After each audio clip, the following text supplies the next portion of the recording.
કેન્દ્ર સરકાર દ્વારા હિટ એન્ડ રન કાયદામાં લાગુ કરાયેલ નવી જોગવાઈઓના વિરોધમાં ભાવનગર ટ્રાન્સપોર્ટ એસોસિએશન દ્વારા વિરોધ પ્રદર્શન તેમજ ચક્કા જામનો કાર્યક્રમ યોજ્યો હતો.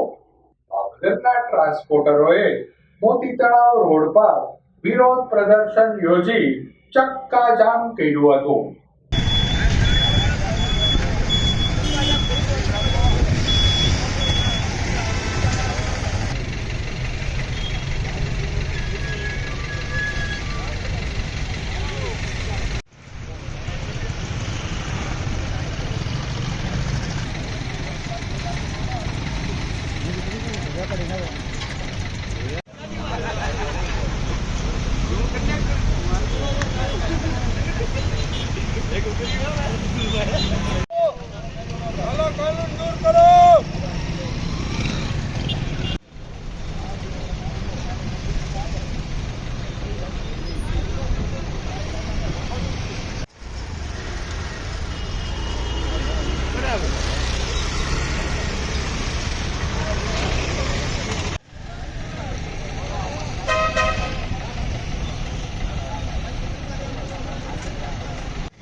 મારો વિરોધી છે કે ભાઈ અમે અમિત શાહજી એમ કીધું છે કે ભાઈ એક્સિડન્ટ કરીને ભાગી જાય તો 10 લાખ રૂપિયાનો દંડ અને 10 વર્ષની સજા.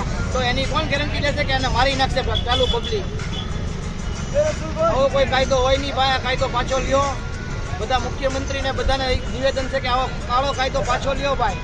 નકર પછી આમાં ગાંધી ચિંધ્યા માર્ગે બધું આંદોલન કરવામાં આવશે.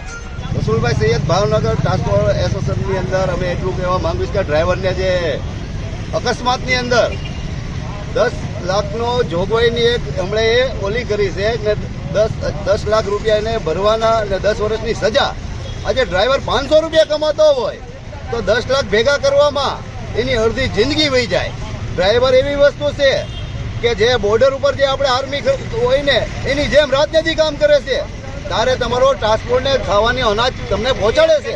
એક્સિડન્ટ થઈને ભાગી નહીં જવાનું તો ટોળામાં એને મારી નાખે તો એની જવાબદારી કોની? એક્સિડન્ટમાં એમ કે તમે ઉભા રહ્યો પણ ઉભા રહે તો પબ્લિક એને રહેવા દેવાની, એને મારી નાખે ભાઈ. એટલે આ કાયદાનો અમે બહિષ્કાર કરવી છે ને વહેલી તકે આ કાયદો કાઢે એવી એક અમારી માંગ છે.